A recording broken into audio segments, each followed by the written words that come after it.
सभी मित्रों को राधे राधे हिंदी एकेडमी में आपका बहुत बहुत स्वागत है। कैसे हैं आप सब? आशा करती हूँ अच्छे होंगे और अपनी अच्छे से दिवाली की तैयारी के साथ साथ पढ़ाई भी कर रहे होंगे और आपको करनी भी चाहिए। जैसा कि आप जानते हैं हम हिंदी साहित्य पर आधारित प्रश्न को कर रहे हैं। चलो समय न गंवाते हुए पहले प्रश्न पर आते हैं। पहला प्रश्न है, भाषा काव्य संग्रह किसकी कृति है? महेश दत्त शुक्ल, रामचंद्र शुक्ल, देवीदत्त शुक्ल या श्याम बिहारी मिश्र? तो इसका उत्तर है हमारा महेश दत्त शुक्ल और इसका प्रकाशन वर्ष है 1873। यह भी आप याद रखिएगा क्योंकि प्रकाशन वर्ष भी क्रम से लगाने के लिए आते हैं। दूसरा प्रश्न है, हिंदी साहित्य का अतीत किसकी रचना है? हिंदी साहित्य का अतीत किसकी रचना है? विश्वनाथ प्रसाद मिश्र की, विश्वनाथ त्रिपाठी की, श्याम सुंदर दास की, गणपति चंद्र गुप्त की? तो इसका आंसर है हमारा विश्वनाथ प्रसाद मिश्र और यह 2 भागों में प्रकाशित हुआ था। कितने भागों में? 2 भागों में। 2 भागों में प्रकाशित हुआ था। पहला भाग 1959, दूसरा भाग 1960। यह भी आप याद रखिएगा बिल्कुल। और इसमें भी कन्फ्यूजन हो सकता है, जैसे कि विश्वनाथ प्रसाद मिश्र और विश्वनाथ त्रिपाठी, तो आपको याद रखना है प्रसाद मिश्र हैं न कि त्रिपाठी। तीसरा प्रश्न है हमारा, अमीर खुसरो का पूरा नाम क्या है? अब्दुल रईस खुसरो, अब्दुल खालिक खुसरो, अब्दुल फजल खुसरो या अब्दुल हसन यमीनुद्दीन खुसरो? इसका आंसर है हमारा अब्दुल हसन यमीनुद्दीन खुसरो। और इनका जन्म कब हुआ था? इनका जन्म हुआ था 1253 ईस्वी में एटा जिला पटियाली।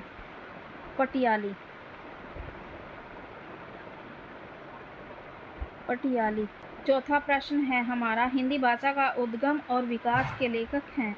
हिंदी भाषा का उद्गम और विकास के लेखक हैं डॉक्टर नगेंद्र रामचंद्र शुक्ल, हजारी प्रसाद द्विवेदी, डॉक्टर उदय नारायण तिवारी। तो इसका उत्तर है हमारा हिंदी भाषा का उद्गम और विकास। इसका आंसर है डॉक्टर उदय नारायण तिवारी। और एक हजारी प्रसाद की पुस्तक है, तो अंतर क्या है उसमें?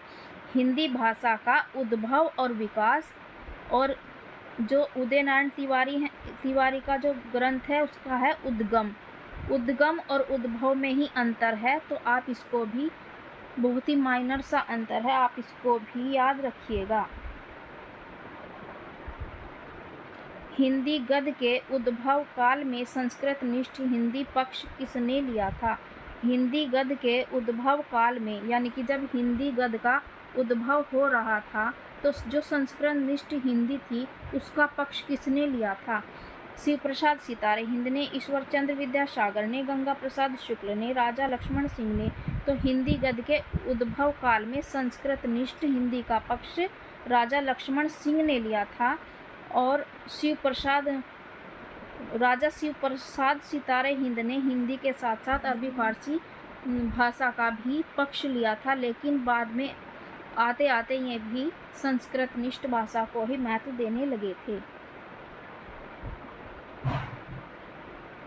छठा प्रश्न है हमारा, पृथ्वीराज रासो को सुख सुखी संवाद में रचित किसने माना है? सुख सुखी संवाद में रचित किसने माना है? आचार्य रामचंद्र शुक्ल ने, हजारी प्रसाद द्विवेदी ने, डॉक्टर रामकुमार वर्मा ने, उपर्युक्त में से कोई नहीं? तो इसका आंसर हमारा है हजारी प्रसाद द्विवेदी। सुख सुखी संवाद में किसने माना है? हजारी प्रसाद द्विवेदी ने। और आचार्य रामचंद्र शुक्ल ने इसको बिल्कुल जाली ग्रंथ माना है। पहले तो ये इसको हिंदी साहित्य का प्रथम महाकाव्य मानते हैं, उसके बाद हिंदी का महाकाव्य मानते हैं, लेकिन अपने आप ही इसको एक जाली ग्रंथ भी इन्होंने कह दिया है। तो इसलिए इनके नामकरण में दोहरे नामकरण की नीति को भी इन्होंने दोहरे नामकरण की नीति को भी अपनाया है।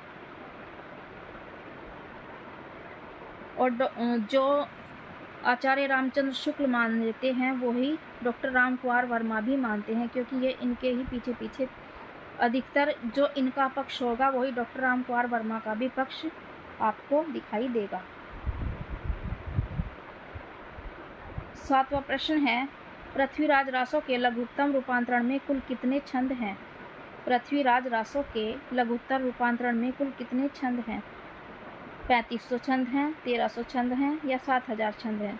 तो इसमें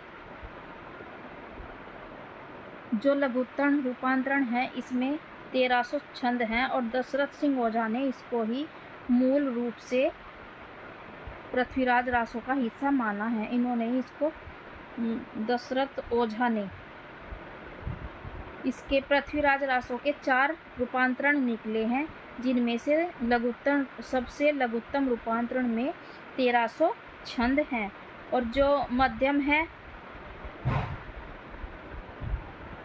एक बृहत्तर है, एक मध्यम है, एक लघु है। लघु में है 3500 छंद हैं और मध्यम में 7000 हैं और जो बृहत्तर है सबसे बड़ा है उसमें लगभग 13,000 कुछ छंद हैं। कहीं कहीं अलग अलग मिलते हैं उसमें भी।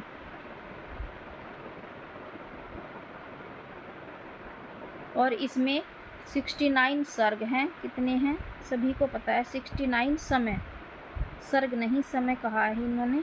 और 68 प्रकार के छंदों का, अलग अलग छंदों का क्या हुआ इसमें, 68 प्रकार के छंदों का प्रयोग हुआ है इसमें। पृथ्वीराज रासो में चंद्रबरदाई ने 68 प्रकार के छंदों का प्रयोग किया है। 8वां प्रश्न है, उक्ति व्यक्ति प्रकरण कौन सी शताब्दी की रचना है? 10वीं शताब्दी की, 15वीं शताब्दी की, 13वीं शताब्दी की या 15वीं शताब्दी की? तो यह रचना कौन सी शताब्दी की रचना है? 12वीं शताब्दी की। और किसकी है? दामोदर शर्मा की। किसकी रचना है? दामोदर शर्मा की।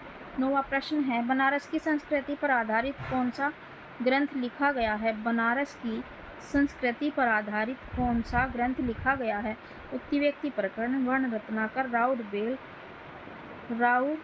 राउल बेल, ढोला मारू रादुहा। तो ये लिखा गया है उक्ति व्यक्ति प्रकरण। वर्ण रत्नाकर किसकी है? वर्ण रत्नाकर ज्योतिश्वर ठाकुर की है, राउल बेल रोड़ा कवि की है, ढोला मारू रादुहा कुशल लाभ की है।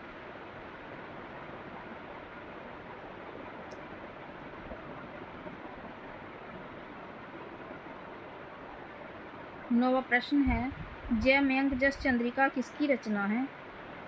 किसकी है? मधुकर कवि की।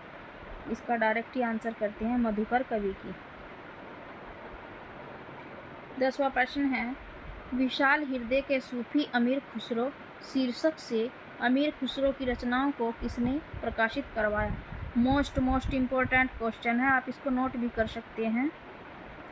विशाल हृदय के सूफी अमीर खुसरो शीर्षक से अमीर खुसरो की रचनाओं को किसने प्रकाशित करवाया था? डॉक्टर सरला शुक्ला ने, सुमन राजे ने, गीता श्री ने, उपयुक्त में से कोई नहीं। तो ये करवाया था डॉक्टर सरला शुक्ला ने। और इतिहासकार ईश्वरी चंद्र ने इनको कवियों का राजकुमार भी कहा है। किसको कहा है? अमीर खुसरो को। तो ये हमारा अंतिम प्रश्न था। प्रश्न कैसे लगे आपको ज़रूर बताइएगा।